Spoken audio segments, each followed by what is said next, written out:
In the tapestry of life, where every thread holds a story, America in black and white emerges as a haven for the voices echoing through the heart of our communities. In this podcast, we wade through the rivers of our collective experiences, celebrating the vibrant hues of change brought forth by the whispers of hope and the roars of action. It's more than just a conversation. It's a journey into the heart of our society, illuminated by the light of those daring to dream and do. Join us, and let your voice be the melody that guides us toward a dawn where every color finds its place in the masterpiece of our shared destiny. Together, let's paint a future brimming with the positives that dwell in our minds and the actions that shape our... Good evening, ladies and gentlemen. Tonight on America in Black and White, we step into the space where conflict, culture, leadership, and transformation collide, the gray area. Our guest is a man who has built an entire career helping people navigate those spaces with clarity, courage, and compassion. Dr. Derrick D. Dixon is not just a conflict resolution strategist, he is a systems thinker, a restorative justice practitioner, a Lean Six Sigma black belt, and a higher education leader who has spent more than a decade guiding institutions through some of their most complex challenges. From student conduct reform to crisis response, from organizational investigations to large-scale process improvement, Dr. Dixon has become a trusted voice for leaders and communities seeking sustainable change. As the founder of the Gray Area Institute for Conflict Resolution, he has helped organizations across the country move from dysfunction to alignment, from uncertainty to accountability, and from chaos to growth. And as Assistant Dean of Student Administration at New York Institute of Technology College of Osteopathic Medicine at Arkansas State University, he continues to shape the next generation of leaders through systems-level innovation and student-centered strategy. But behind the titles and accolades is a powerful story, one shaped by community, by purpose, by Black history, and by the people who poured into him. Tonight, we explore the life, the work, and the mission of a man who believes that the greatest opportunities for growth are found in the gray areas. This is America in Black and White, and this is Dr. Derrick Dixon. Welcome to the show, sir. Hold on, trying to get my mute off, my mic on. Thank you so much, Charles, man. I appreciate you for that introduction. That was a lot. I appreciate that. Yes, sir. But you're more than welcome, and I'm glad that you're here. And thanks for taking the time to be here to share your story, and as well as information that's going to be great for the community to pick up and learn from the experiences in which you're going to be talking about. Absolutely. Is there anything you'd like to say to the audience before we get going? No, I just appreciate you all for creating the space for me to come in. I appreciate the opportunity to share with your audience. I don't take that lightly. When someone exposes you to their community that they have built, when the fact that you've done that, I want you to know that I don't take that lightly. So I appreciate it. Well, I definitely appreciate that, and let me acknowledge the few people that are here already here in the chat. The first person is Grace, and she says she's here and she's here to watch the show. Welcome, Grace, and I hope you enjoy the show. Please stay, and if you've got questions and comments, please put them in the chat. And here is, well, he says, whoever this is. So at any rate, let's get into the show. Mm-hmm. And let's start with, as stated, I'd like for people to get the opportunity to know who Dr. Dixon was before you became Dr. Dixon. Mm-hmm. So can you tell us, who was Derrick Dixon before the titles, the degrees, and the leadership role? Right. That's one of the things that I'm always cognizant of, just maintaining who I am. I grew up in rural Mississippi, And I think that a lot of times where, as I talk about my story, I think a lot of times when we get to these spaces of position and power, we kind of lose sight on where we are and forget the beginning. And so I grew up in rural Mississippi, Camden, Mississippi, a little small community. At the time when I was in Camden, it probably was a post office, a high school, and a library, and that pretty much was where we grew up. But um, and I grew up in a space where we didn't have a lot of resources. But the older I've gotten and the more I've interacted with people across the nation, I realized that we may not have had a lot of resources, but we had a really strong community. And I think that a lot of times we take for granted how much of an impact having a strong family and a strong community has on shaping an individual. So I went to a small high school. We were in a pretty good school district, but in the state of Mississippi, one of the things that a lot of people don't realize, and I'm not saying that it's only in Mississippi, but in the state of Mississippi, schools are only partially funded by the state. And so the rest of the funding comes through property taxes. And so while we were in a good school district, we grew up in a space where people didn't own a lot of property. So a lot of resources that we just didn't have, if that makes sense. And so oftentimes people on our end, at the north end of the district, which is where I grew up, it wasn't expected for us to do much beyond going beyond high school and pretty much just going and working in a factory or doing some menial labor. Now I want to be clear that I don't think that anything is wrong with working in a factory or anything like that, but just painting a picture of what was expected of us, if that makes sense.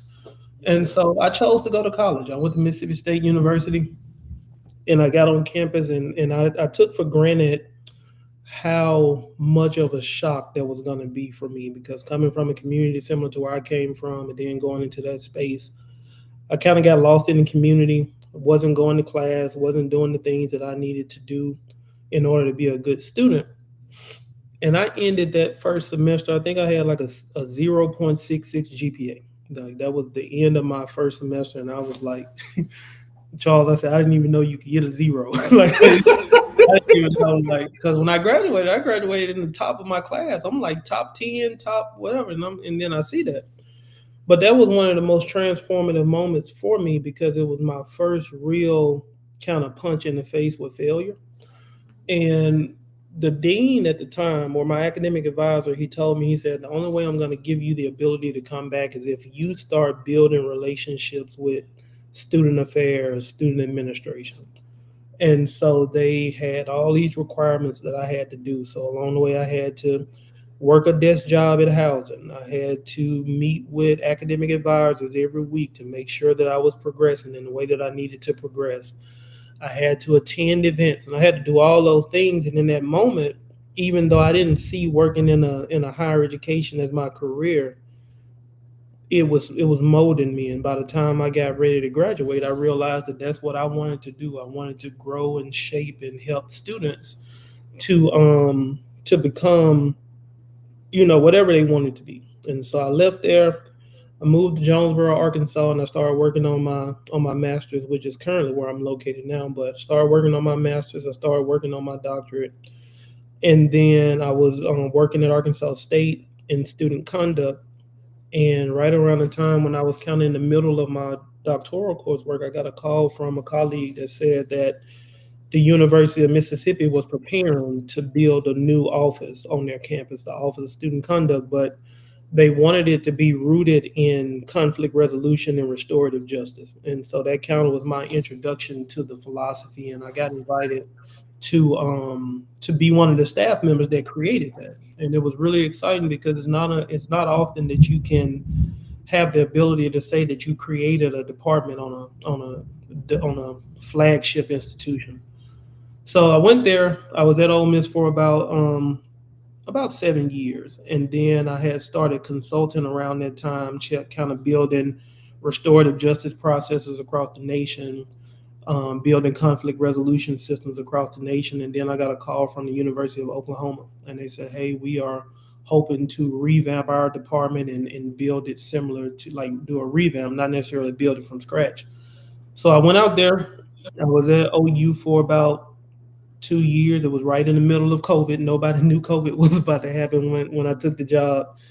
And then I needed to get back closer to the Memphis area, and I got an opportunity. I got recruited to come work here at the New York Institute of Technology, College of Osteopathic Medicine, and I've been here for about 4 years. But I've worked with leaders across multiple institutions throughout my career and built processes and sat in spaces where I never thought I would have been. But all of that, the foundation comes from just being able to be comfortable in my own space and being able to know that I have people in my background that prepared me for these type of spaces.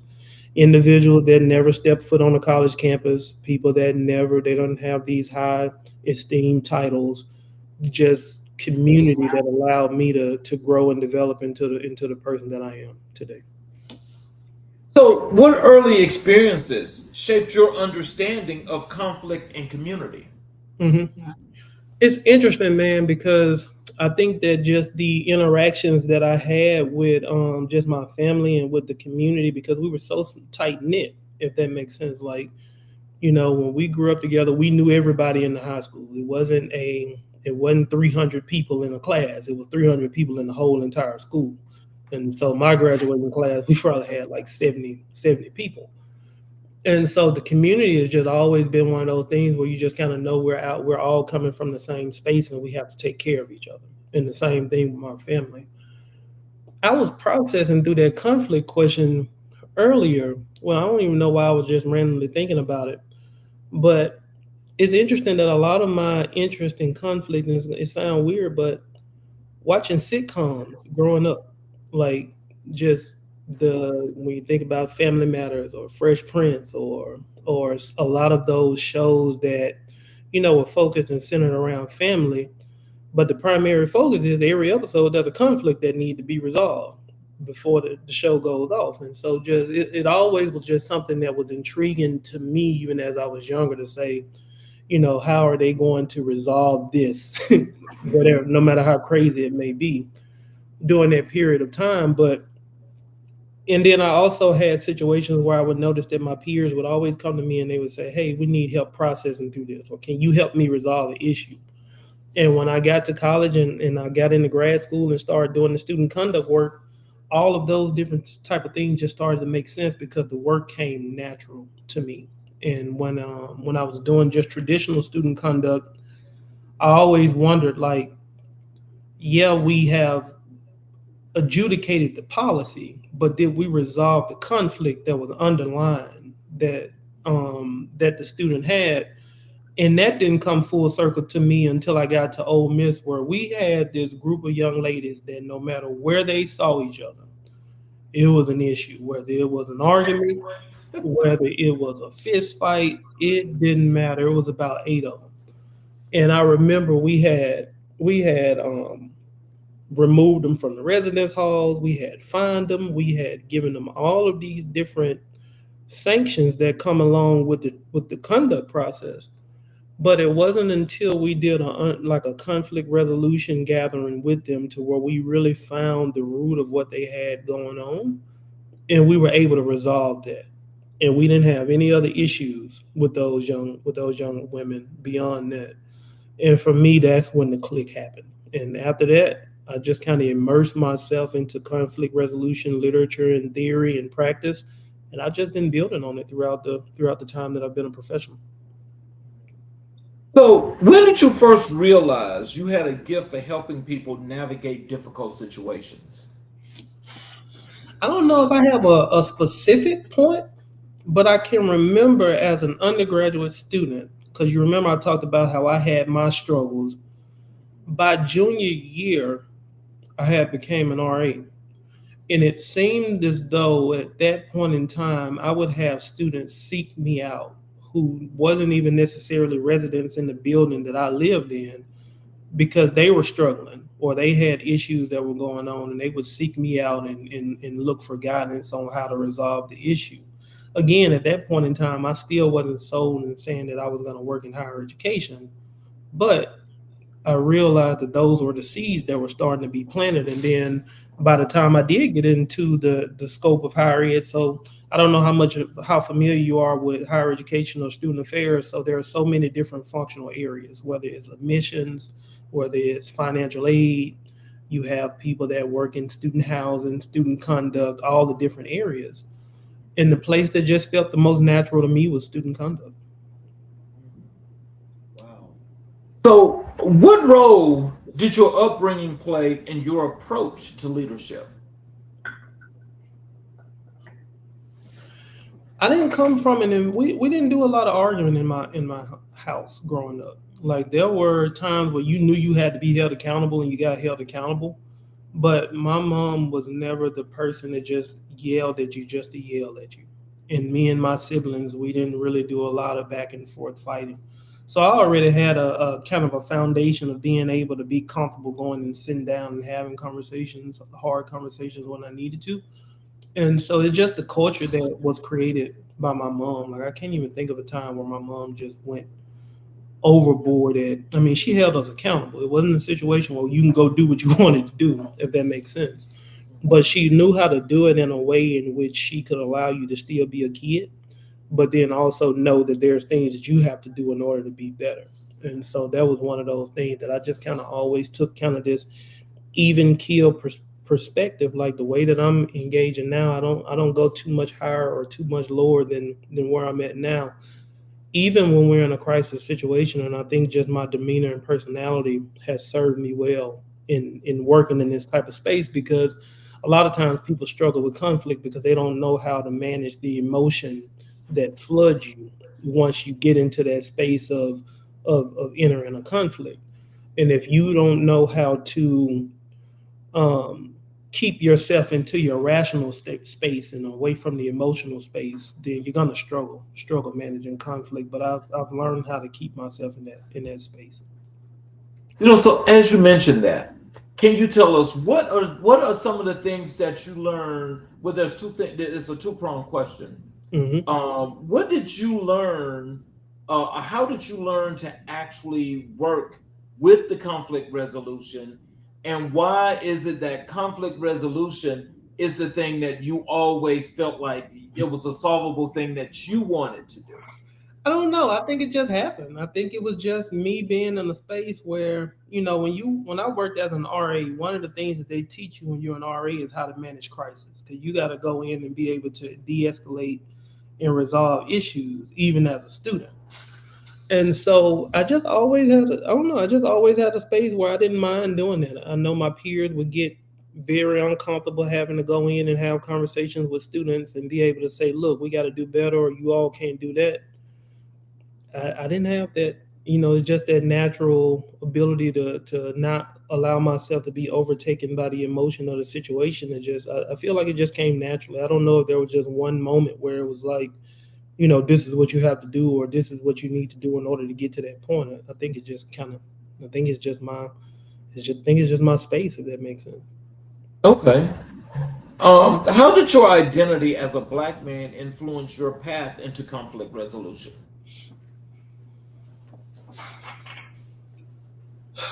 I don't know if I've ever thought about it like that in terms of entering conflict resolution. I know that it influenced the work that I did when I became a professional, especially during the time where, it was kind of the height of, the Me Too movement, the Black Lives Matter movement, the, diversity, equity, inclusion space in higher education. Like right now, that space is in a space where they don't necessarily know what it's going to look like moving forward. But when I came into the profession, it was really in a space that was growing and established. And I worked in environments not only on the campus that I was on, but just with individuals across the nation. Like, we have students who are struggling trying to figure out, do they belong in this institution, and how do we create a space for them to know that they're welcome here, but also we have to make sure that we're balancing the rights of all students, if that makes sense. And so it's not always as simple as, when you're a public institution, it's not always as simple as saying, oh, well, we got to ban that group on either side. from coming on campus, because the reality is that all of them are our students until they're, so we have to make sure we're creating that space for all of them. So as a person of color, as an African American male, I had a lot of conversations with students, helping them understand the dynamics that go along with understanding, First Amendment rights, First Amendment speech, helping them understand, the challenges that an institution is trying to balance when they're creating a space for everyone, especially as a public institution, because you're receiving resources and funds from all sides. And so being able to have the identity that I have, and also being well versed, allowed me to support students of color in their process and helping them understand what's realistic and what's not realistic. I'm very intentional about not going into a space and riling people up on stuff that's just not a realistic reality, if that makes sense. Yes, sir. So, what challenges did you face early in your career that prepared you for the work you do now? Man, one of the biggest challenges I had growing as a young professional is that, and I when I mentor young professionals now, I kind of talk to them about it, is understanding is understanding how do you go into a space and maintain being authentic, number one, but then number two, how do you channel all of the skills that you have? Because when I walk through the door, it's like I got all these ideas, I got, all of the things that I feel like I can do to change the world, if that makes sense. Yeah. But the reality is that the professional world humbles you pretty quickly and let you know that, just because you think it's a good idea don't always mean that it's gonna be a good idea. And a lot of times I struggled with that because I felt like people weren't listening to me because they had a vendetta against me, as opposed to whether or not the idea that I had was a good idea. And so a lot of times I would alienate myself from individuals because they may not have liked the decision. They didn't like a project that I was working on, or they didn't give me an opportunity, or they didn't promote me, or they didn't do any of that. And I had to learn that, in our careers, we're so caught up on trying to get to the top so fast that a lot of times we miss the journey, if that makes sense. And yes, sir. Trying to get to the top of the organization, I wasn't appreciating what I was picking up along the way. And I feel like by the time I got to Oklahoma, I was able to slow down and just really appreciate the journey, as opposed to being so caught up on trying to be a vice president before I turned 30 or 31 years old. And then if you get to that moment, where do you go from there? You become president, and then those aren't jobs that you can hold for a long period of time because they're so high stress. And so appreciate the journey. And so that's what I talk to a lot of young professionals now. Like, you don't have to have your doctorate completed before you turn 25. You don't have to be at the top of the organization by the time you turn 30. Because when you rush through the journey, you're gonna miss so many things that you need for once you finally get to that spot. So, what is one moment from your childhood that still guides your decisions today? Oh wow, man, I wasn't. That's a good question.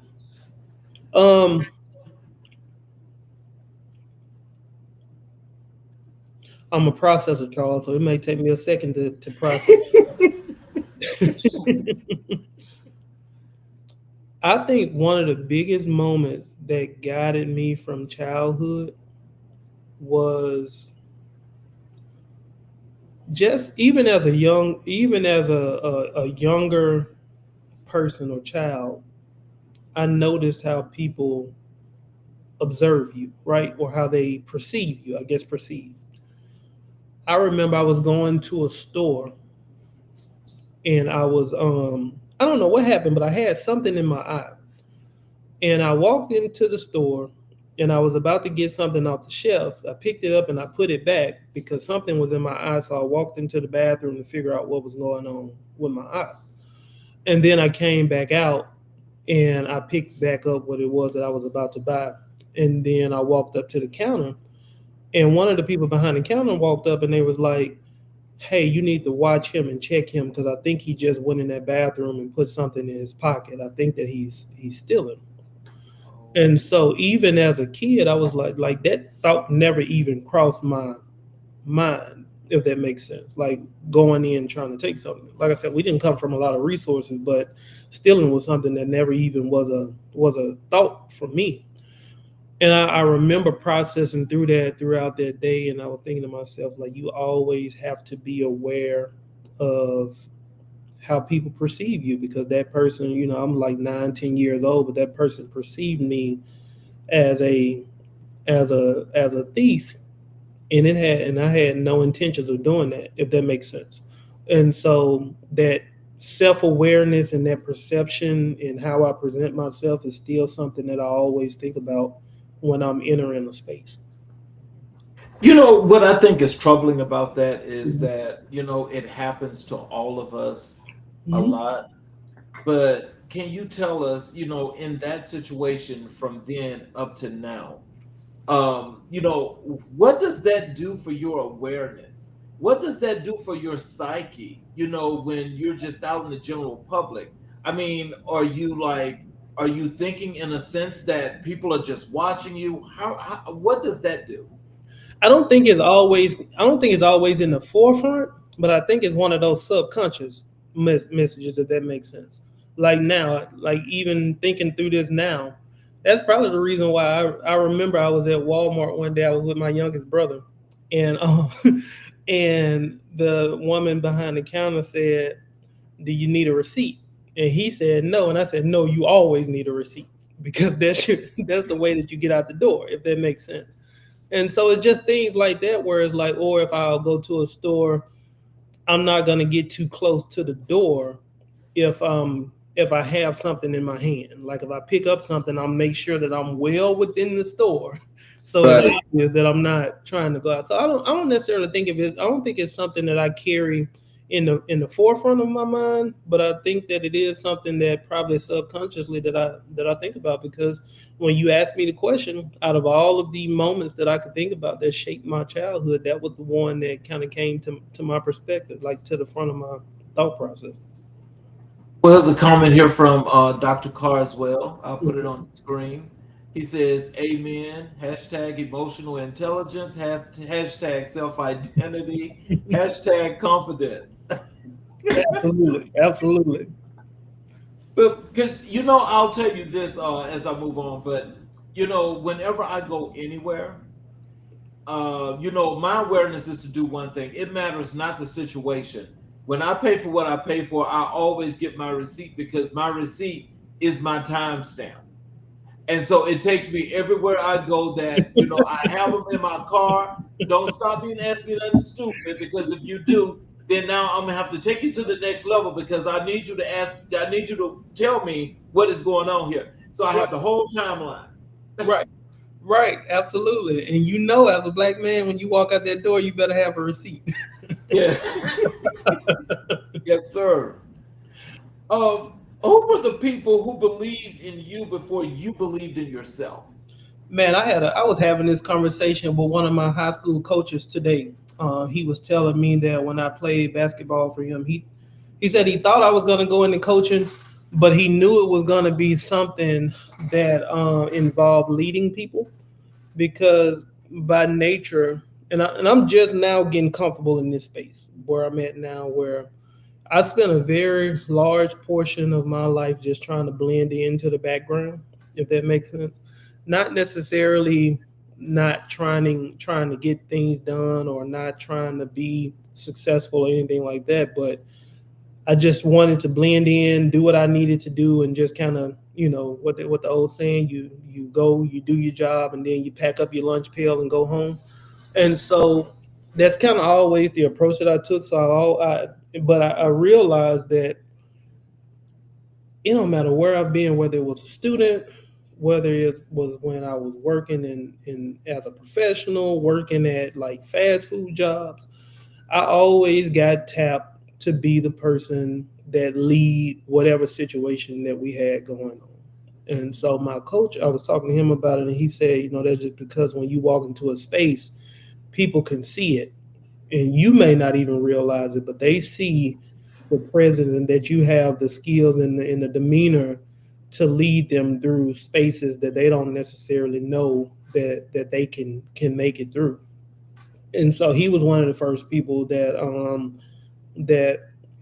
that gave me that feedback, or he was one of the most recent people. But when I was working when I started my first job, one of my mentors, Dr. Lionel Maiden, I don't know what meeting we were in, but apparently I was at the table and I was talking, and I guess I was talking too much.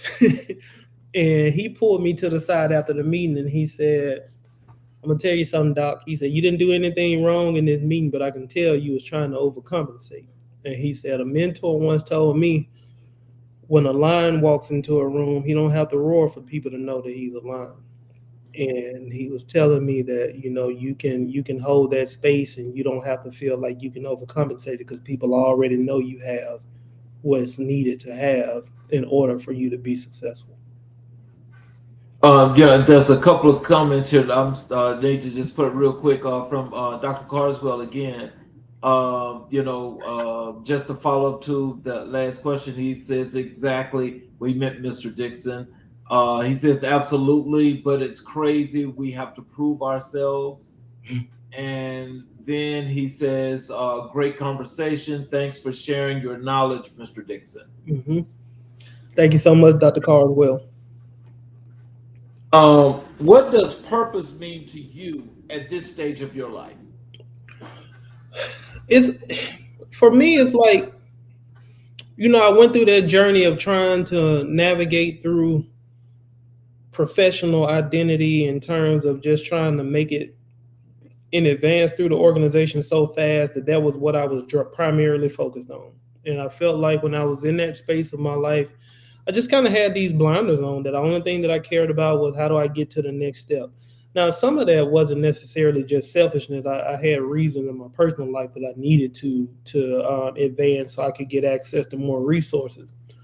But now the purpose for me is not necessarily being focused on job titles. It's really, does the work mean something to me?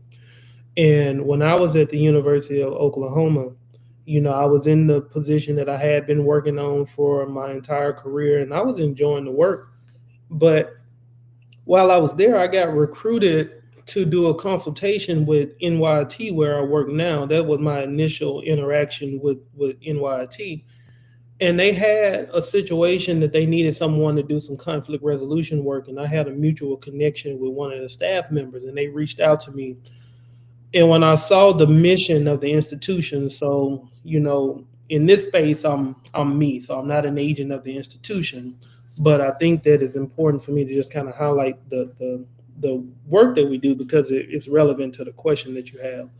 But, our campus, when people hear NYT, New York Institute of Technology, and then they hear at Arkansas State, because I'm physically in Arkansas, it's kind of confusing. And so in 2016, Arkansas State looked around the state of Arkansas and then also the Mississippi Delta region and realized that, there's a severe shortage of physicians in this region, and especially in the Mississippi Delta region. For whatever reason, they were going to start their own medical school. It didn't matriculate or pan out the way they wanted.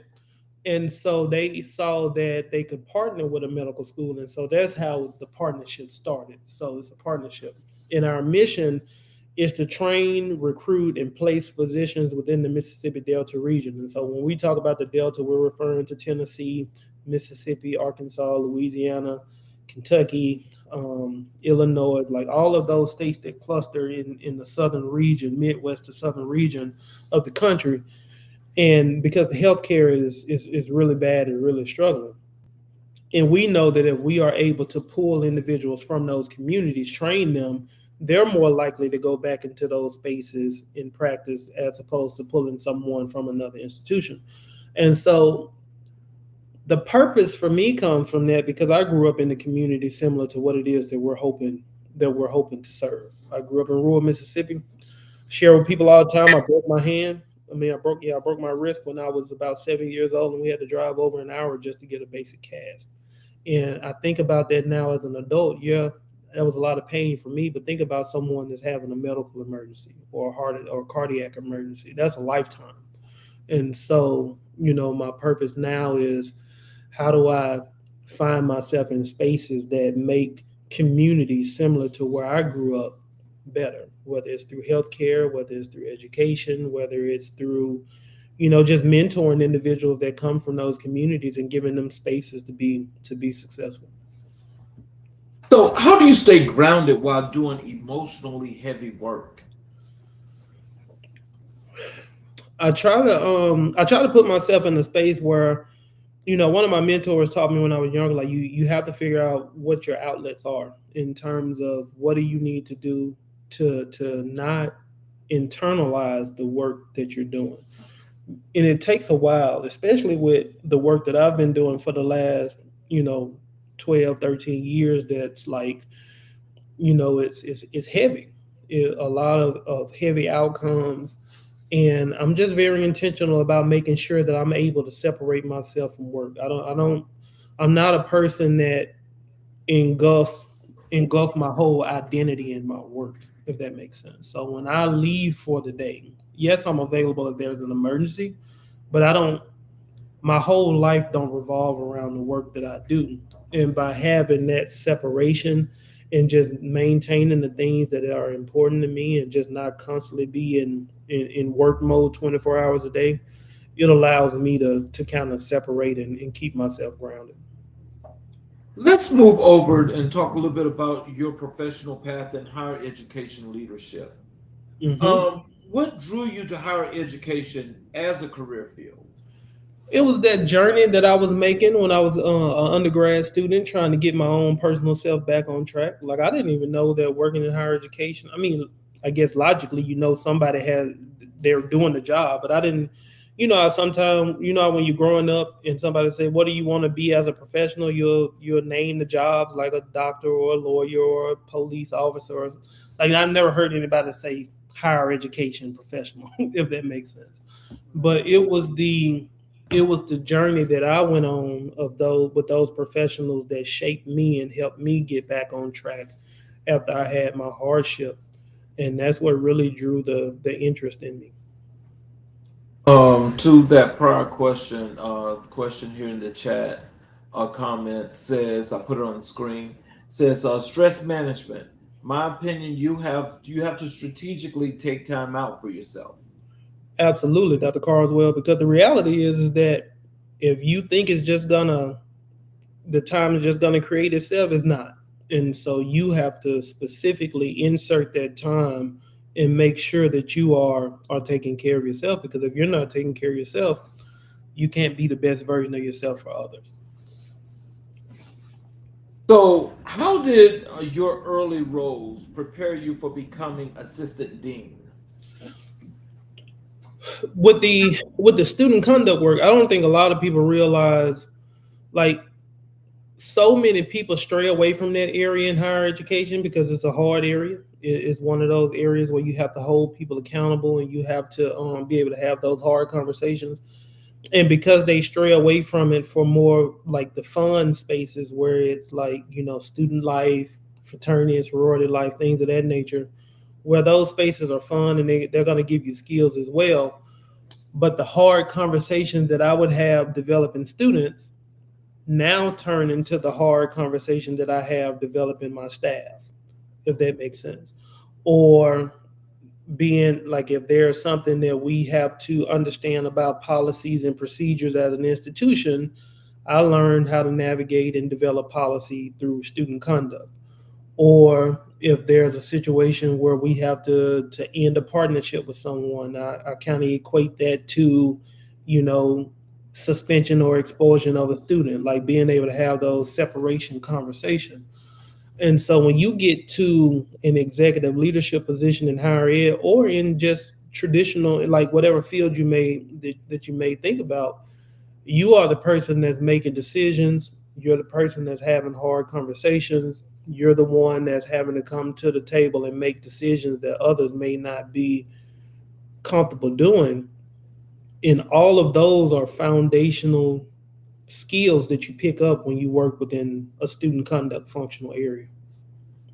So when you're talking about this particular area, are you talking more so about accountability and Mm-hmm. ethics and Yep. moral values and things of that nature? Yep, absolutely.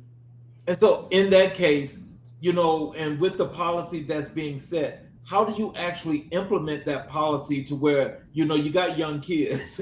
So how do you get them to understand that?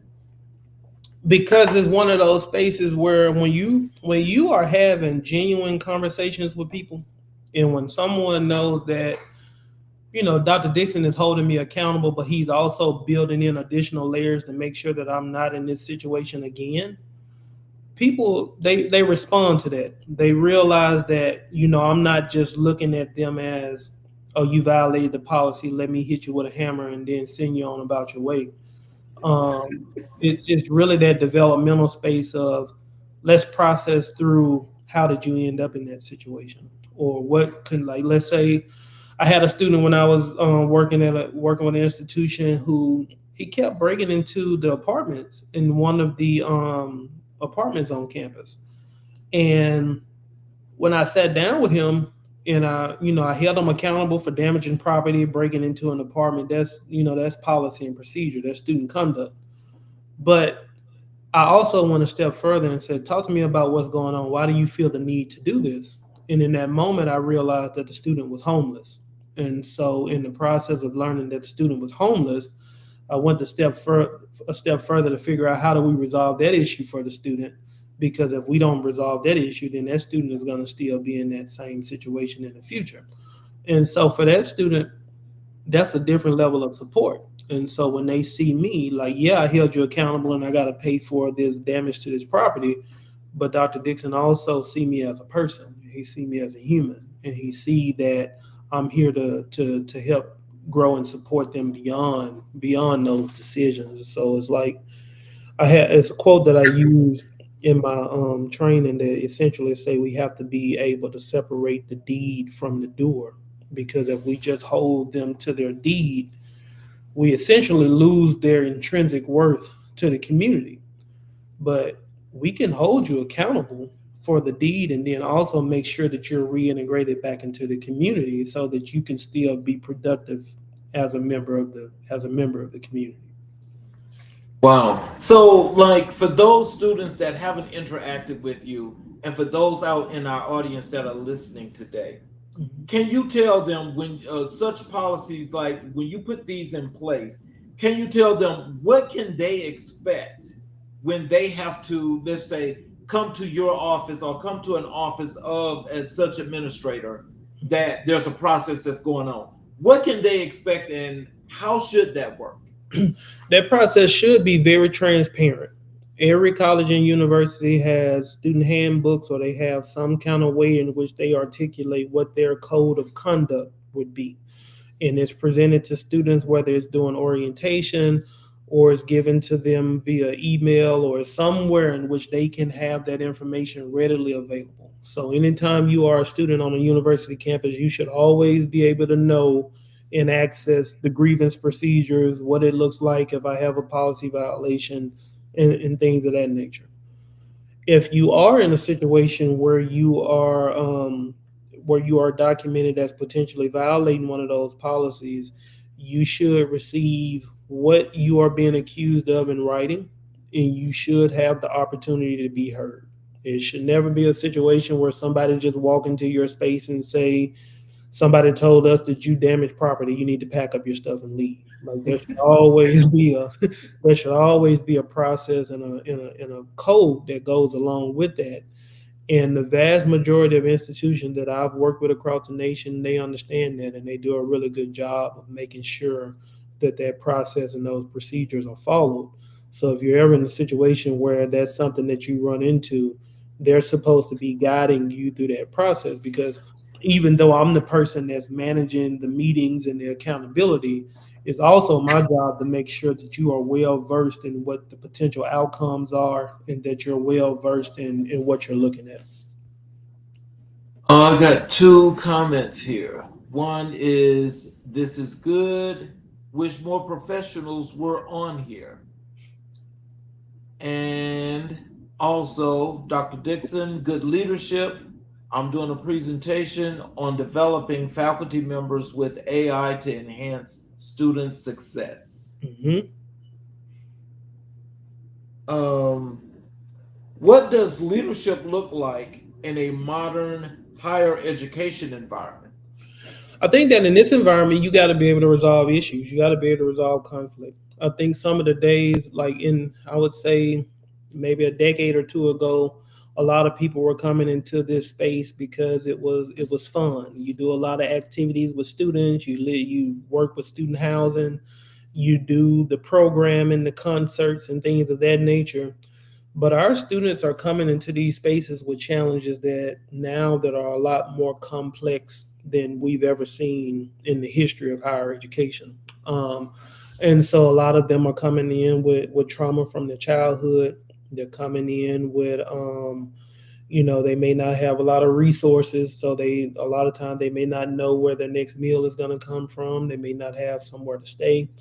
And they're using higher education to escape the hardship that they're living in. But in the process of going through there, it's still, it's a challenge. And then when you throw in a lot of the back and forth politically that you see from both sides, or you throw in some of the challenges of, just other issues that arise when you're dealing with social media. And you just have to be someone that can understand the system, and you have to be someone who can navigate hard conversations, because there are going to be a period of time over the next 5 or 6 years where higher education is going to go through a transition. And if you are a leader and you don't know how to make decisions, or if you're not comfortable making decisions, it's going to be an uphill battle for you and your institution. Hey, I made a mistake here when I read that last comment. Mhm. It should be EI, not AI. I did say AI, so forgive me for that. No problem. What are the biggest challenges facing colleges and universities today?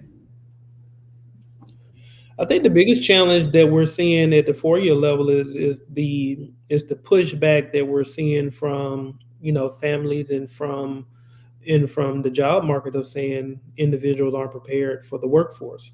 And so I think that institutions are struggling, trying to figure out how do we maintain our historical value of creating well-rounded students, because that's important. But we also got to make sure that we are preparing individuals for the workforce, because ultimately that's the reason why you chose to go to college, so that you can get a job and be prepared. Now, now this is the one thing. Now, in coming through, through college, getting the MBA, all that good stuff. Now, the thing is that I want you to tell me this, because I'm sure that the functionalities at a lot of these schools are not the same. When you say you want the students to be prepared for the workforce going out, what exactly does that mean, and what does that look like? It looks different from different perspectives. I think that a lot of individuals, and even myself, when I went to college, I thought I was going to what I would consider now is like a job training or a skill training, if that makes sense. I'm coming to you, you're going to teach me a skill, and then I'm going to go out and be able to use that skill. But somewhere along the lines, I feel like higher education in general kind of, I won't say they strayed away from that, because I don't necessarily know if that was the only purpose of it.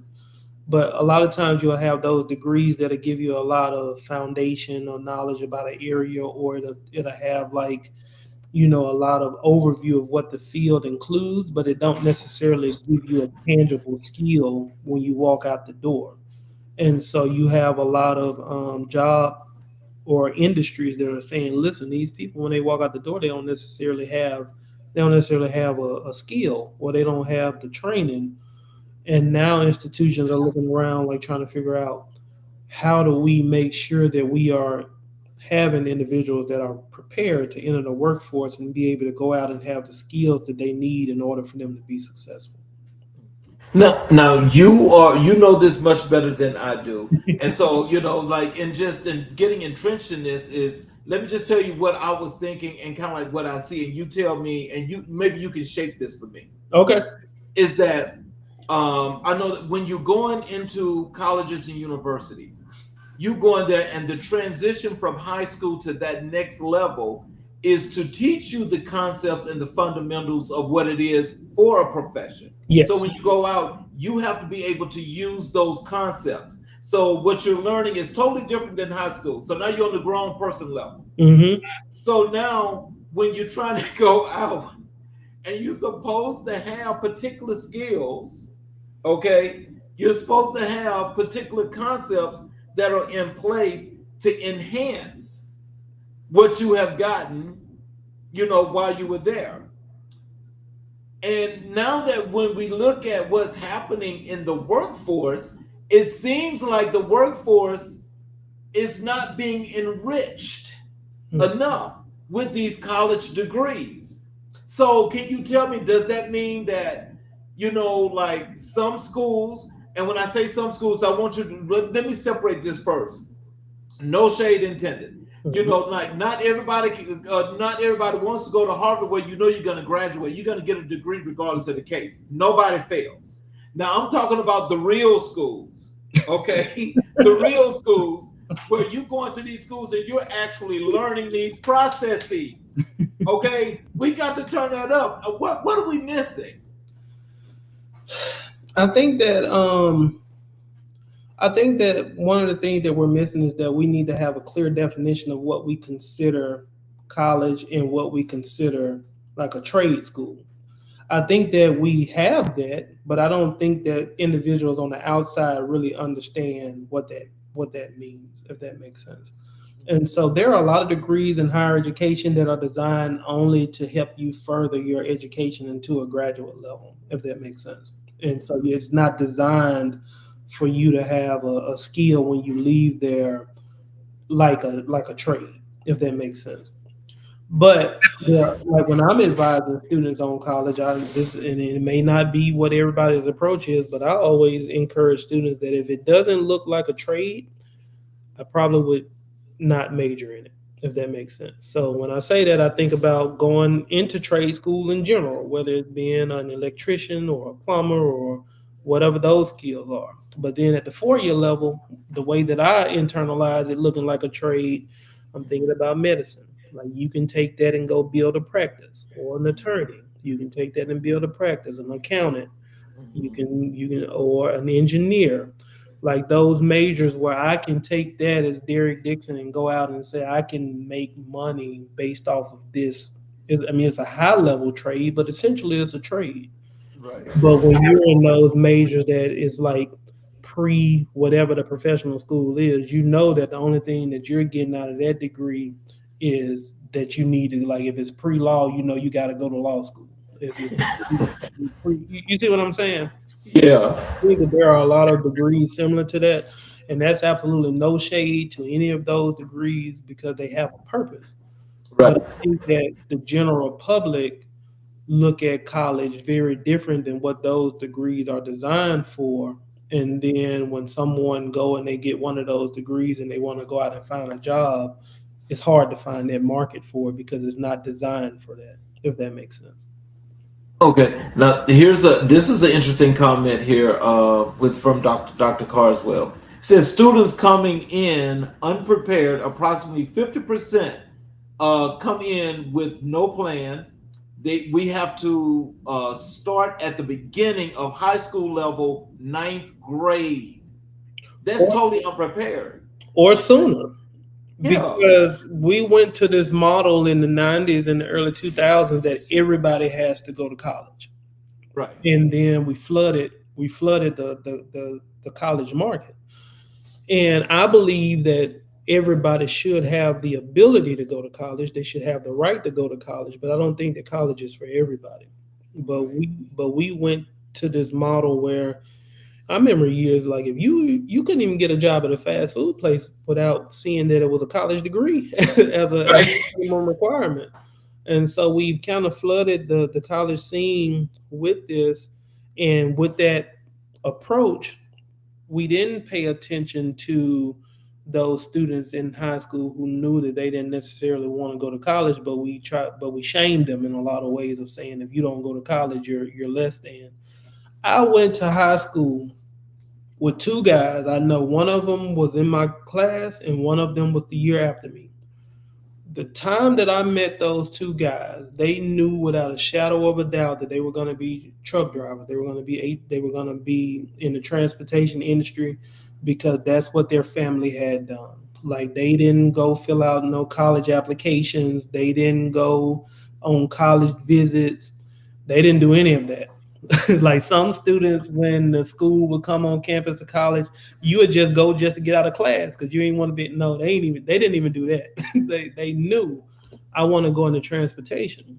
And in the day that we walked across the stage, that next Monday, they were signing up to go to school to get into the transportation industry, and they've been doing that for since 20 plus years.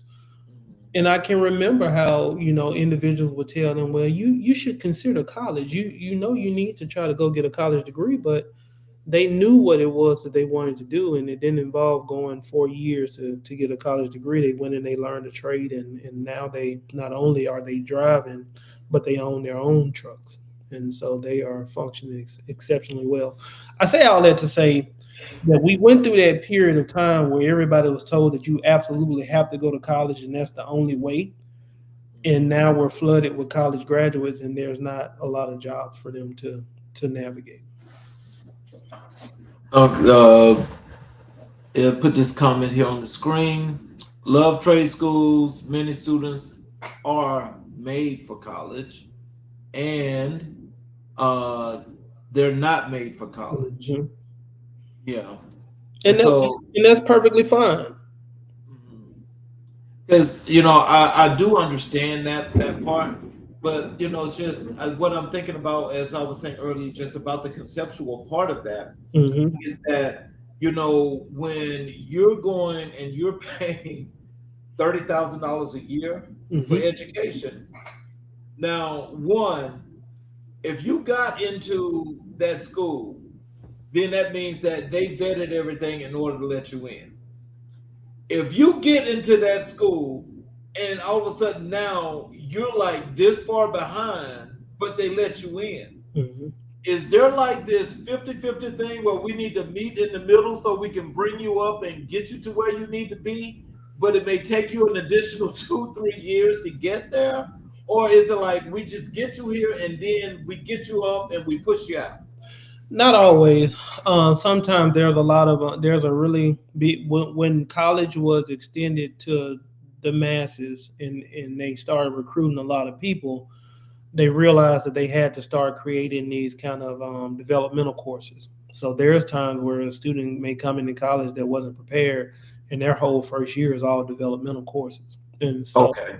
You see what I'm saying? And so it's not like we're just throwing you to the wolves, but the challenge with that is that if you come from a space where you don't have a lot of money and resources, now I've used the whole year of my college time where I'm just paying for developmental courses, and I haven't even gotten into the core or the foundation of my degree. I think that the challenge now is more, I think socially the generation of students are struggling. I think that, academically, the college has the vehicle to kind of get you up to speed, even if it takes you another year. Right. Socially, I think that's what the struggle is at right now, because we're dealing with a generation of students that are in college now that their whole K-12 experience was, off the either during or off the back of the No Child Left Behind legislation. And I think that, I try not to get on either side of politics. I try to stay away from that because everybody has their own perception and opinion. Right. But the reason why I bring that up is that, when that legislation came forward, it required a lot of schools to take out a lot of those soft skills development from the curriculum because they had to focus on the testing and standardized testing. And so now we have students that are in college or in medical school or they're transitioning into adulthood that they didn't get those skills like you had when you came through school, or like I received. And now you multiply that by adding social media, and people don't know how to have conversations. I remember I was working on a case with two roommates, and they were arguing with each other via text message. They were in the same room, and Oh they were my in there gosh. texting each other. You see what I'm saying? Like the ability to have hard conversations, or the ability to be able to go and and and do some of those things that we just see as an adult. A lot of students, they're not coming to those spaces with those skills, and it don't matter what you know. And I tell my students all the time, I don't care how competent you are in your knowledge. If I'm a patient and I can't sit with you and have a conversation, you're not going to get to use that knowledge. And so I'm very intentional about making sure that they understand that you have to have those skills to be able to be successful as a professional, and that's across all majors. I will say this as I move on. I think, professionals like yourself, Dr. Carswell, and the Mhm. other educators that have been here on the show before, my hat goes off to you guys because, I mean, seriously, because, you guys are doing the work and you're making a difference, but the struggle is much deeper than where you guys, Mhm. can actually get to, but you're trying to make all of these things work, and I have to applaud you guys because this kind of work, especially now, it Mhm. matters more than we can ever imagine. Absolutely, especially with like Dr. Carswell comment. Like we have to get to like even like so for me, as the role that I serve in as the medical school, I guide students from the time where being a doctor could even be a thought, all the way until they get ready to match into residency. And when I go out into a lot of those communities that we want to recruit from, being a doctor is so far fetched from a reality that they think that they can obtain, that I can tell that when I'm having those conversations with them, they just kind of glaze their eyes just kind of glaze over because they don't even think that that's something that's obtainable for them. And so having those conversations early, I was talking with a group of students that are actual medical students now, and I asked them, and about 8 of them out of the 10 said that they knew that they wanted to go to medical school because somebody told them that they could be a doctor. And then I think about how many times, growing up, I've never heard someone tell me that, Derrick, you can go to medical school. Or I think about any of my other peers. Like we have people that eventually became medical doctors, but it wasn't something where someone just kind of sat down and said that this could be your reality, if that makes sense. So, how do you balance student advocacy with institutional responsibility? It's a fine line because I think that you have to make sure that you're advocating for the students, because once you lose the students, it's a wrap. Like if you lose their support or their voice as the dean of students, they don't have any confidence in you in the work that you do. But you also have to make sure that you are balancing the fact that you also have a responsibility for the institution that you're serving.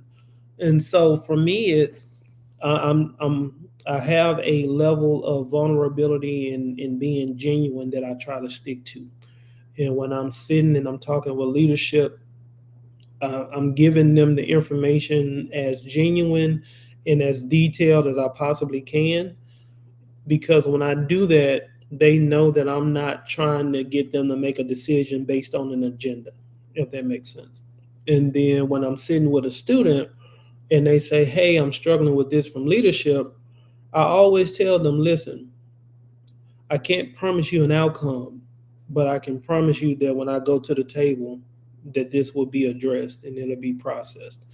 And I think that, for so many students, it's another quote that I use in the training that I do where it says that, being heard is so close to being loved that for the average person is almost indistinguishable. And so knowing that someone heard them and went to the table and advocated for them, even if it doesn't change or move mountains, they at least know that you have their best interest in mind. This is Dr. Carswell had two comments here. The first one is that he says his former private school had two sides, had college prep and trade tracks. This is his first 2 years while he was in school, they were developmental courses, and that was right on point when you said what you said. Absolutely.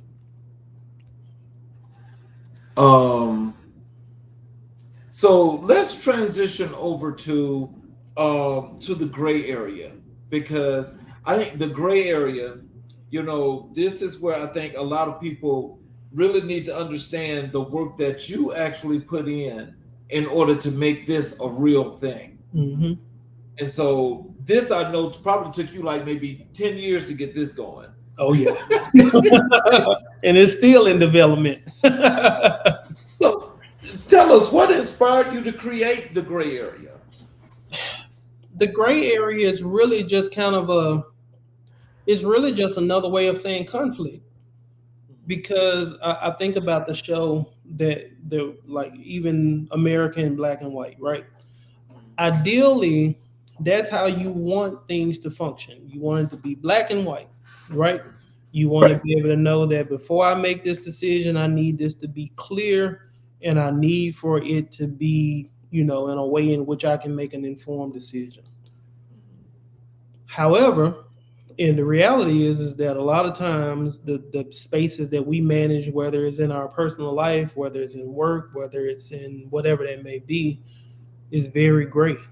And so it blends. So while we want it to be black and white, sometimes it kind of blends and become gray.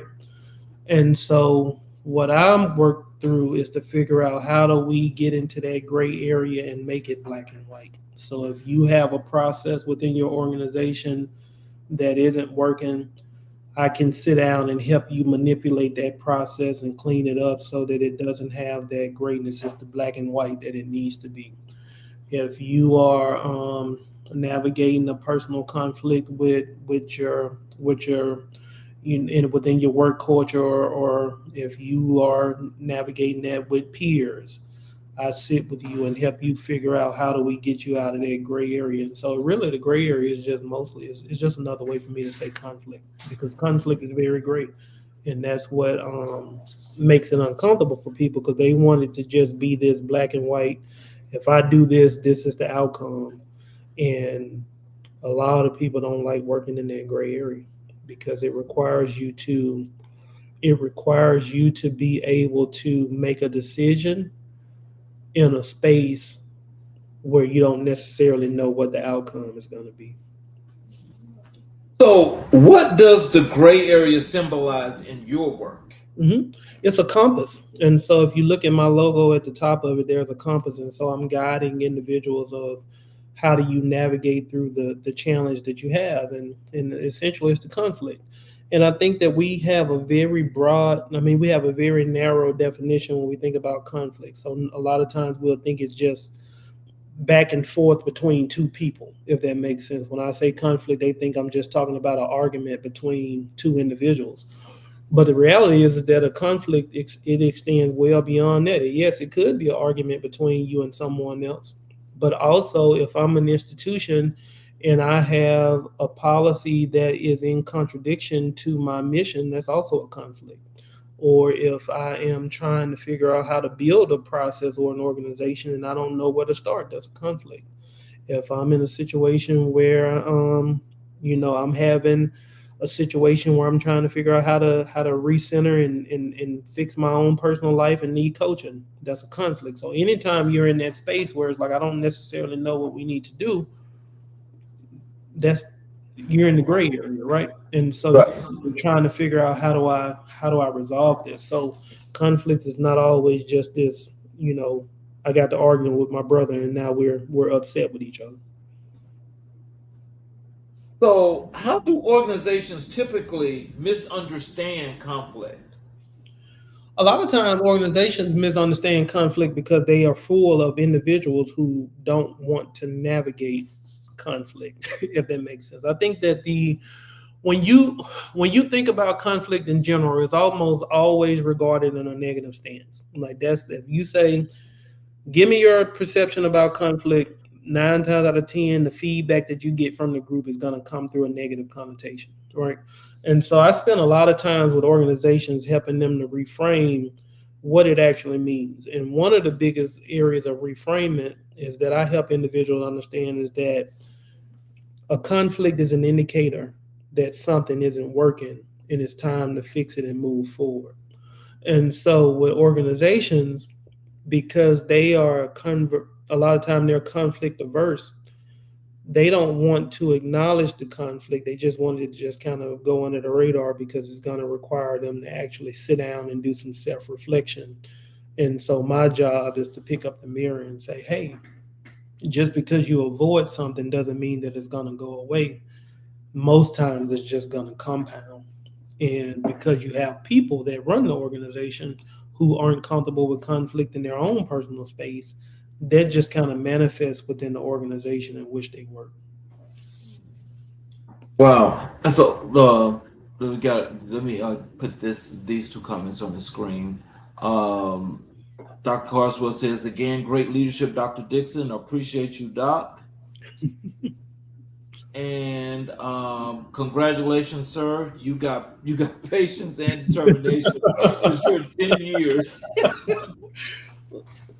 Look, I'm gonna have to connect with Dr. Carswell on LinkedIn. We gotta get connected. I appreciate that. I appreciate that feedback. But yeah, but that's really what that's just a fancy way for me to say I help people resolve conflict, whether it's individually or whether it's within an organization. And from the organization perspective, I utilize a lot of the practices and principles that go along with project management and Lean Six Sigma. Mm-hmm. Really, it's me utilizing a framework in which I can follow and work with you. So helping you identify the issue, bringing the stakeholders to the table, identifying where you are now and where you want to be, and then helping to lead you through the process of getting where you want to be. A lot of times when I'm working with an organization, I may not even have a background in what they are asking me to fix. But my job is focused on creating a system to allow them to put the expertise in to fix the issue. So you just mentioned something that that actually caught my ear, and when you mentioned Lean Six Sigma, mm-hmm. and I introduced in your introduction, we know that you're a black belt. Mm-hmm. So how does that manufacturing tier? How does that go into your work, especially when it comes to the gray area, or do you use that at all? Oh, I use it often. I was at the University of Oklahoma, and they would send out these random emails across the college to the faculty and staff and students and say, hey, we have an opportunity. You can get a certification in this area. And so I read the email and I went to my supervisor because I was still new in the community. I said, do we have to pay for this? They were like, no, when it comes through that system, it's a free opportunity. And I knew about Lean Six Sigma through the fact that I knew people that worked in manufacturing and what it looked like. I was very vague on what it meant. But I'm always a learner. And so it was free. And so I went to they had like a foundational, I think it was like the white belt and the yellow belt, which is the foundational tier. And I was sitting there and I was listening to them talk about processes and procedures. And I was like, wait a minute. Because an average person that works in higher education may not have made this connection. But because of the positions that I had been put in, every job that I had up to that point it required me to build something from scratch or create processes and procedures or put something in place. And so when I was listening to the instructor talk, I was like, this is basically what you do in higher education. You're a project manager and you're trying to figure out how do you constantly improve and make things better. But we're just kind of randomly doing it and hoping for the best. And then next thing you know, we got to come back to the table and figure out, okay, what do we need to do instead? Because that didn't work. But when I was looking at the system that goes along with utilizing Lean Six Sigma, where you have a very intentional way in which you are implementing change or you're fixing systems, it just registered. It registered with me, and it was one of those things where it's like I do a lot of reading and exploration outside of higher education, and then I figure out how can I pull it into the space. And when I saw it, I said, so I may not need all of these components because we don't have the production or the, we don't have it at that level. Like we don't have thousands or millions of products that we're fixing. But the foundation of making sure something is as efficient as it possibly can be, picking apart like the root causes, identifying areas where the bottlenecks exist, and then really figuring out how do you create a process or an outline of what the process currently looks like. There are so many times that an organization will go in and try to fix a problem and they don't even realize that they don't even know what the current state look like. Like they haven't even mapped out the current state. And so really making sure that's mapped out, finding the bottlenecks, and then taking them from that state to the state where they want to be. And then once you get to the state where you want to be, now how do I make sure that you can maintain and control that so that moving forward, that process working, you're not at the table again trying to figure out how to move forward. Wow. That's like the logistical side of to an operation to where that can be multifunctional. Absolutely. To where that can cross over into many parts of what you do. Absolutely. And so just in thinking about that, and let's again coming back to the gray area. So can you tell me, and tell me again if I'm wrong, but does this mean like when you see the problem and let's say you're gonna use your Six Sigma operation.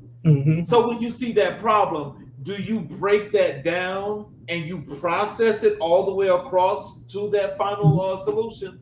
So if someone wants me to take that approach, then that's the system that we follow. So the gray area, there's different. So it's spelled that way. I was intentional. So the G is for grounding the issue, right? And sit down, identify the issue, and just really put it on the table. Like, what is it that you're dealing with? Then we reveal. So the R is for reveal a system. And so what is the system that currently functions that this issue is manifesting in? And because if we don't see the system, if we don't know the issue that's created, and then if we don't know the system that is manifesting in, how can we resolve the issue, right? And so the first E is then you engage the stakeholders. And so I got the issue based on the leader that brought me to the table. We ground the issue, then we reveal a system through a series of just kind of evaluating what the process is currently. Then I find all the stakeholders that have some kind of an input on how that system is currently functioning, and the stakeholders who have some say in how we want it to function moving forward, because it could extend across multiple areas of the organization, across the system. Because the person that brought it to me may feel like this is something that it needs to do, doesn't mean that the other areas that will be impacted may feel like that's a feasible reality, if that makes sense. And when we bring all those individuals to the table, the Y is for yielding shared vision. So now as a group, we're going to figure out, we understand the entire system. And so how do we create this in a way so that the entire system can function effectively and be better, if that makes sense? Yes, it is. I love that. So you got to have a good researcher. Absolutely. So then we align, like while we're together, we align what the policy and the practices should be. And then we go through the process for repairing it. And we repair it, and then we evaluate it, and then we anchor the change. So each area in the gray area, it represents a step in the process. So what is the first step in transforming a dysfunctional system? You got to identify it.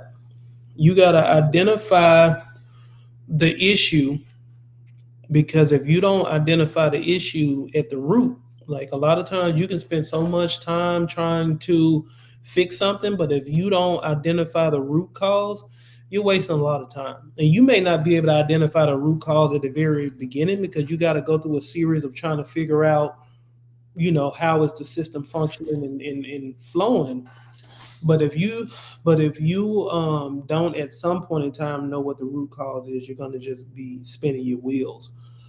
There's a there is a theory that I learned when I was in working on my doctorate as an organizational development theory, Bowman and Deal, and it was transformative for me. Bowman and Deal frame of reframing organizations, and essentially, they're in a nutshell. What they're saying is that if you are going to go in and fix a problem or reframe it, there's four frames that you have to see those issues through, right? So there's a structural frame, which is human resources. I mean, not human resources, but the policies and procedures, the structure of the organization, right? Like all of those things that make it up.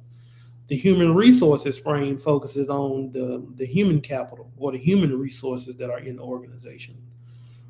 The symbolic frame focuses on the institutional culture, and then there's a political frame, and so the politics of the institution. And why that's so important is because what they're saying, and the way that I utilize this, is that a lot of times when we're trying to reframe or shift organizations, especially in higher education, we're always trying to figure out how to create a new policy, right? If something is not going right, well, let's go create a new policy, or let's go figure out, how to make the policy we have better. The policy could be fine. The reality is that you could have the wrong person in the role that's administering the policy, right?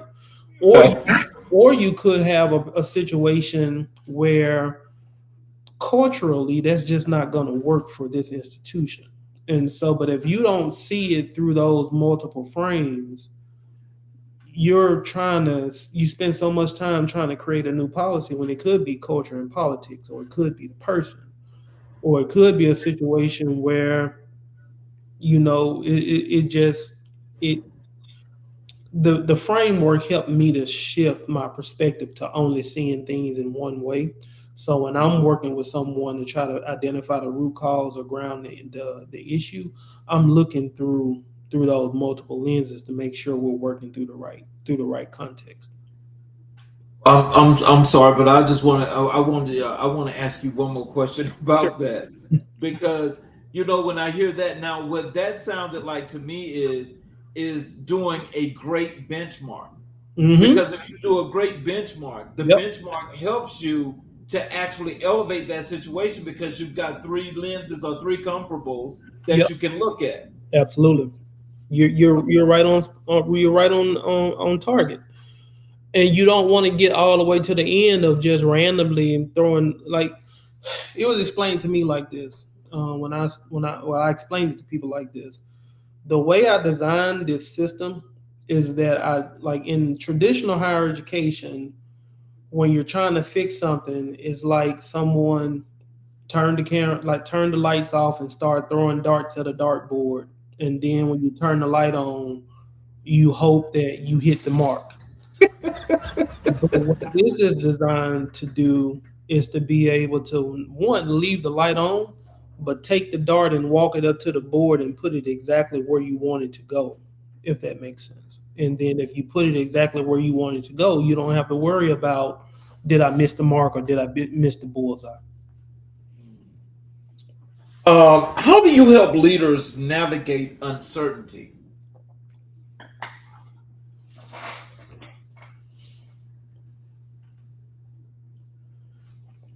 I create a space for them to be vulnerable. I think a lot of times as leaders, you don't necessarily know where you can be vulnerable, or if you don't know that if I share this as a concern, or if I share that I'm not quite sure how to navigate this, what does that say about my identity as a leader? And then a lot of times they just kind of internalize the fact that they don't feel that they can share that, and then they just continue to kind of spin their wheels trying to figure it out on their own. So I try to create a space where they can be vulnerable and know that when you're having this conversation with me, it's not going to be a situation where it turns into, oh, our leader don't know what they're doing. It's okay if you don't, because that's what we're trying to do. We're trying to fix the problem. And then also I do some recentering with them to help them understand, like, sometimes we're doing stuff in organizations or higher education or whatever that may be solely because we're watching other people do it. Maybe our competitors, or this is what we've always done. But I give individuals the permission to reevaluate, who is it that you want to be? What do you want your organization to be? And how do you want it to function? And then processing through the steps needed to make sure that the way that you're functioning is in alignment with what you see as a leader. A lot of times leaders don't have that space because they're so caught up on trying to put out fires, or they don't have time to just really stop and think about a lot of that.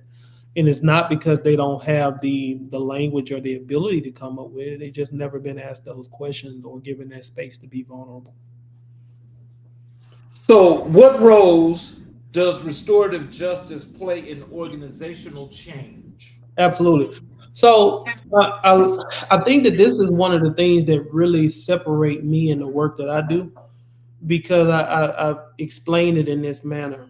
I feel like the processes and the procedures that I've developed and the work and the skills that I have, I feel like I humanize organizational development, because the reality is that, we're working with processes and procedures in terms of the structure of how it functions, but there's a person that's leading that process, right? And so if there's a situation where, if there's a situation where someone calls me to the table to say, hey, we need help resolving this issue, 9 times out of 10, there's conflict, right?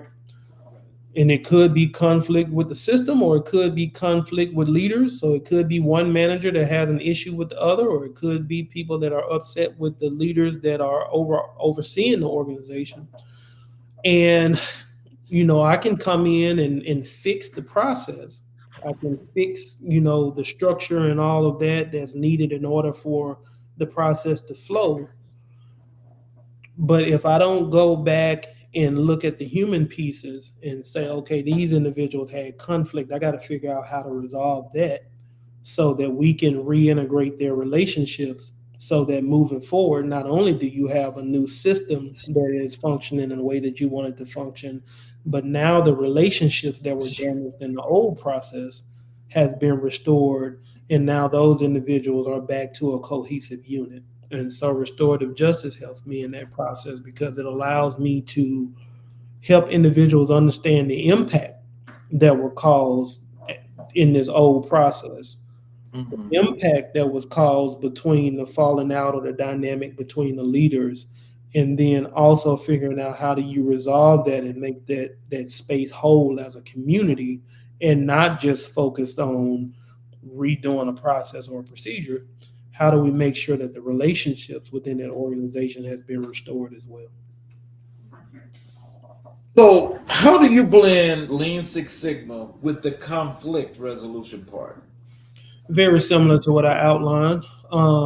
The Lean Six Sigma is the process and the procedures, right? When I'm using that, when I have that hat on, I'm strictly looking at what is the process that you have me working on? How do I make sure that it's fixed and it's rolling? When I have the conflict resolution hat on, I'm thinking through the lens of who are the people that's managing this process, and what harm was caused to them in the process of things kind of going off track. And so Lean Six Sigma allows me to fix that process of what the issue is. And then the conflict resolution allows me to make the people whole again. So, what is the most common mistake organizations make during conflict? Thinking that if they ignore it, that it's just going to fix itself. And it's very, it's not common that a situation is just going to automatically fix itself. Sometimes it may, sometimes it could just be a situation where, something just kind of had a glitch in the system, and then it just kind of recenters. But to assume that all situations are going to navigate in that way, I think that a lot of times organizations have a challenge or a problem with being vulnerable, or they have an identity crisis. If that makes sense, that if I accept that this is a problem within the organization, what does that say about me as a leader, or what does that say about my identity? And I think that one of the things that has served me well in my career is that I'm okay with saying I don't know, or I'm not sure, or I thought I knew that was what we should have done, but turns out that it's not. And that's twofold. So a lot of times it takes a person not being, it's a lot of times people are not comfortable being able to say that. And most times the reason why they're not comfortable saying that is because they're not in a system that allows them to say that. And I'm very intentional about the staff that I supervise, and making sure that they understand that we can fix whatever issue that arises, as long as it's not negligent, of course, or something that's putting us in harm's way. But if you make a decision that may not be been the best decision, as long as you made it within the parameters of the black and white policy, even if your decision was great and it didn't work out the way that you thought, you can come to me and we can process through that, because I need you to be comfortable making decisions. There are so many leaders across all industries that have been in spaces where they matriculated their career and they are not comfortable making decisions. And it's baffling to me. Like, I've seen people at the chancellor level, I've seen people at the coordinator level, and everything that's in between. So many people are not comfortable making decisions. And so to acknowledge that they didn't to acknowledge that they came up short, or acknowledge that they don't know what decision to make, I think that that is the foundation of why so many organizations avoid conflict, because it shines a light on what needs to be better. But ignoring it is not going to fix the issue. So, how do you coach leaders who are afraid of accountability?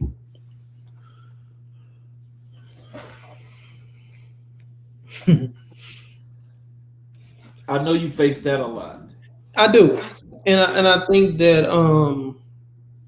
and it just depends on the leader. It depends on where they are in their professional development.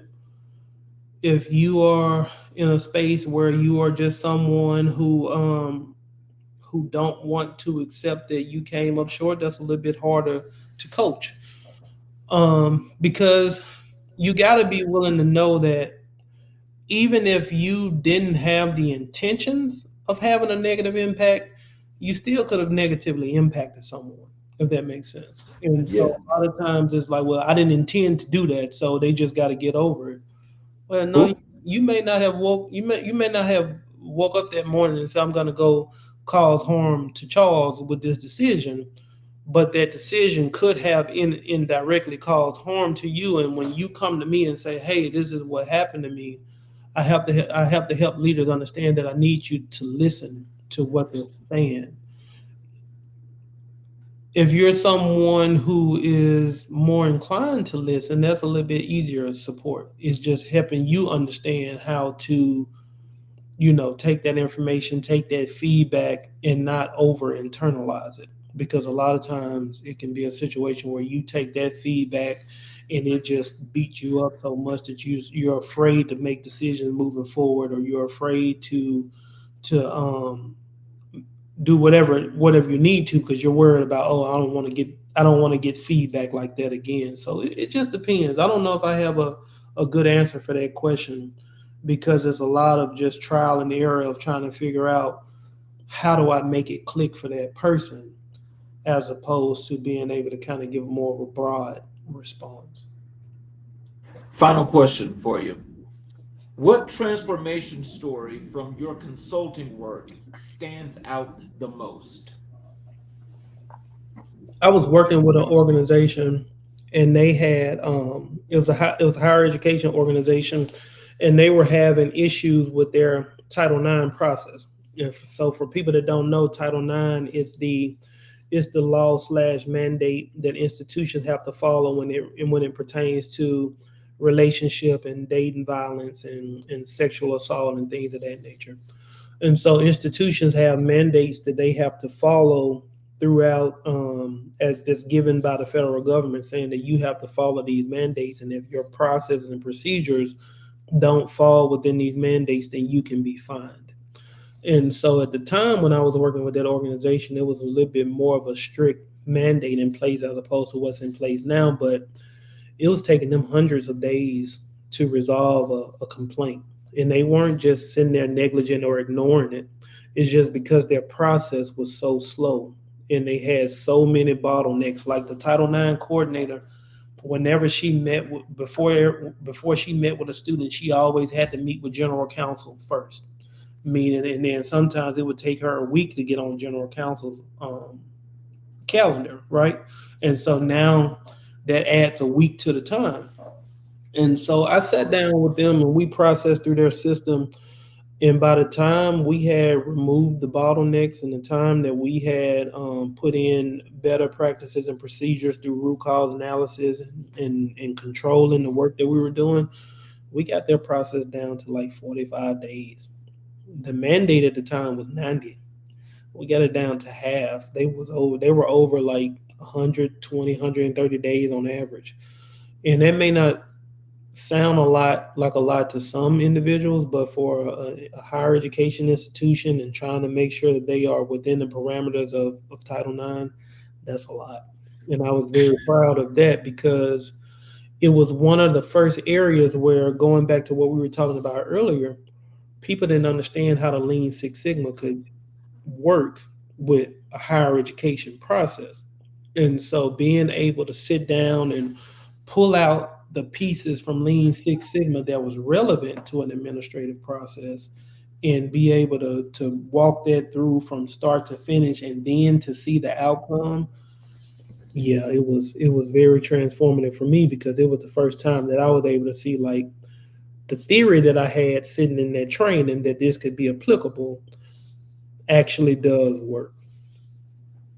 Okay. So in closing, do you have some words of wisdom and encouragement you'd like to leave for our audience, as well as tell them how to connect with you via your social media, your website, how to get your book, all of those good things?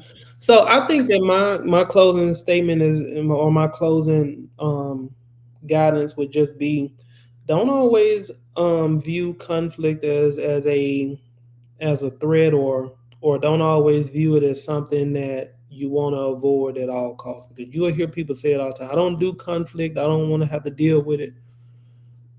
If the things that you were managing were in a space to be the best that it could be, the conflict wouldn't be there. And conflict is a vehicle in order for you to move forward. And that's whether that's in your dating life, that's whether it's work, that could be your community, that could be any space in which that is present. It's always an indication that something needs to change and be better. And so the gray area is where you are, and you want it to be black and white. That's why the show is American Black and White. We want it to be black and white. But a lot of times we start in the gray. And if you're not comfortable enough with resolving the conflict that got you in the gray area, you're not going to get to that black and white that you hope to find. I can share my all of my contact information with you, Charles, for my LinkedIn, my website, information related to how I can be contacted, and you can feel free to share that with your group, and then I think that'd be the best way to do it. Okay. So before I'm gonna, as I close the show, do you have a couple of minutes after I close the show? Sure. So first of all, I want to tell you guys, Dr. Dixon will be back, and we will complete this with a part 2. The second thing is I want to thank each and every individual that's here tonight watching this show and getting all of the great knowledge and work that Dr. Dixon is laying out, because the process itself is what matters so much as to how we go through to whether solving conflict or it's just dealing with everyday life, because these are things that we have to deal with. And for those of you that are watching on all of our channels, including the YouTube channels, If you have not yet subscribed and enabled all notifications, I ask if you will please support us by subscribing and enabling all notifications, where you'll get the notifications when the shows go live. You'll get each and every show. You'll also get the opportunity to go back to the channel and watch each and every episode that's been done, where you get all of the knowledge from all of the great leaders that have been here. So in closing, Dr. Derrick Dixon reminds us that leadership is not about avoiding conflict. It's about transforming it. His work teaches us that spaces we fear the most, the gray areas, are often the places where growth, truth, and healing live. From higher education to community spaces, from organizational systems to personal relationships, Dr. Dixon has shown that clarity is possible, accountability is powerful, and transformation is within reach. As we close tonight's conversation, we honor the leaders who shaped him, the communities that raised him, and the mission that drives him. May we all find the courage to step into our own gray areas and emerge stronger. This has been America in Black and White. I'm Charles King. Good night. You guys have a great evening. And if you get the opportunity, please join us tomorrow at 2 p.m. Eastern Time for another great episode of Changing Trends and Times, as we will be talking about political situations that are happening today with these parties that you guys should be able to take some information from and make your lives